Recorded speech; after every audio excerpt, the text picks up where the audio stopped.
इस वीडियो में मैं आपको बताऊंगा कि इंडिया और पाकिस्तान के हालात कशीदा रहे, जंग हुई, जंग के बाद ज़्यादा फ़ायदा किसको हुआ और नुकसान किसको हुआ। पाकिस्तान का नुकसान वैसे अगर देखा जाए तो इंडियन मीडिया के बकौल ज़्यादा हुआ है। पाकिस्तान की जो लाहौर की बंदरगाह है वो तबाह हो चुकी है, चीचावतनी का एयरपोर्ट तबाह हो चुका है, टोटल ख़त्म हो चुका है। बहरहाल इसके अलावा जो है रियलिटी है उस पर मैं बात करूँगा कि नुकसान किसका हुआ, इंडिया का हुआ, पाकिस्तान का हुआ या किसी और मुल्क का हुआ, और फ़ायदा किसको हुआ, इंडिया को हुआ, पाकिस्तान को हुआ या किसी तीसरे मुल्क को फ़ायदा हुआ। तो बात करते हैं इंडिया और पाकिस्तान के दरमियान हालात कशीदा रहे। जब से पहलगाम का वाक़ा हुआ उसके बाद इंडिया की सोच थी कि किसी भी टाइम हमला किया जाए। बहरहाल इंडिया ने हमला कर दिया। पाकिस्तान 2 दिन 3 दिन खामोश रहने के बाद पाकिस्तान ने जवाबी कार्रवाई की और जवाबी हमला इतना ज़बरदस्त था कि इंडिया का S-400 ध्वस्त हो गया, तबाह हो गया, ख़त्म हो गया।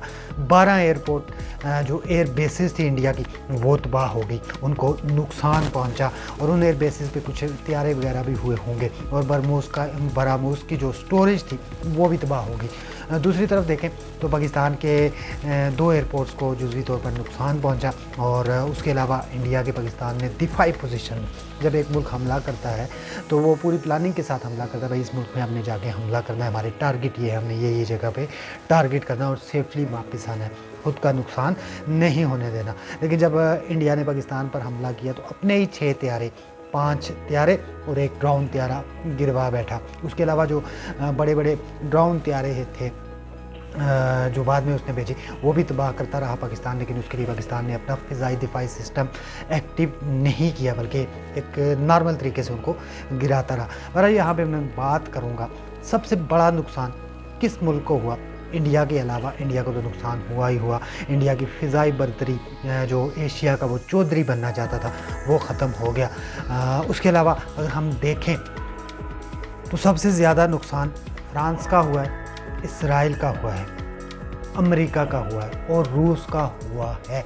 4 बड़े मुल्क जो असलहे की दौड़ में सबसे आगे हैं, बहुत सारे ममालिक को असलहा भेजते हैं, उनका नुकसान हुआ। फ्रांस का राफेल गिरने के बाद फ्रांस के राफेल बनाने वाली कंपनी या फ्रांस की जो भी एविएशन कंपनीज़ हैं उनका बिल्कुल ही शेयर्स भी गिर गए और उनकी मार्केट वैल्यू भी ख़त्म होगी। जब तक कोई चीज़ टेस्ट नहीं होती तब तक उसकी मार्केट वैल्यू आपको नहीं पता चलती कि ये किस तरह की है, क्या इसमें खूबी है, क्या खामियां हैं। बहरहाल राफेल तैयार इसराइल टेस्ट करता था लेकिन इसराइल को आगे से जवाबी कार्रवाई या रोकने वाला कोई भी नहीं है। वो बमबारी करके वापस राफेल तैयारे जाके बैठ जाते थे। लेकिन पहली बार राफेल को टक्कर का आगे से मिला। उसके अलावा यूक्रेन भी राफेल तैयारे इस्तेमाल करता है लेकिन रूस भी आज तक राफेल तैयारा गिरा नहीं पाया। लेकिन पहली बार दुनिया की हिस्ट्री में राफेल तैयारा गिरा, पाकिस्तान ने गिराया। सबसे बड़ा नुकसान फ्रांस को हुआ। दूसरे नंबर पर हार्प ड्रोन के बारे में बात करते हैं कि हार्प ड्रोन जो इसराइल के सबसे स्ट्रॉन्ग ड्रोन, सुसाइड ड्रोन उनको कहा जाता है। भाई उनके टारगेट सेट करने की ज़रूरत नहीं, वो खुद जाके टारगेट ढूंढते हैं और ख़ुद को वहाँ पे जाके फटा देते हैं या खुदकुशी कर लेते हैं या सुसाइड कर लेते हैं वहाँ पर। वो पाकिस्तान ने बुरी तरह से नाकाम कर दिए। असलहे की दौड़ में अमेरिका, फ्रांस और रूस सबसे ज़्यादा असलहा भेजते हैं और मेरे ख्याल से सऊदी अरब सबसे ज़्यादा ख़रीदने वाला था, फिर इंडिया था, उसके अलावा भी बहुत सारे मुल्क हैं। लेकिन अब चाइना जो था, चाइना के पास असलहा बनाने की सलाहियत बहुत ज़्यादा थी लेकिन कोई मुल्क उससे असलहा ख़रीदने के मूड में नहीं था या ख़रीदना नहीं चाहता था वो, इसलिए कि वो उसके माल को भी चाइना का माल ही समझते थे। बहरहाल यहाँ पर चाइना की मार्केटिंग हो गई, पाकिस्तान की जंग हुई, पाकिस्तान की फतह हुई और चाइना की मार्केटिंग हो गई। अब असलाह की दौर में, जो हथियारों की दौर में है, चाइना भी एक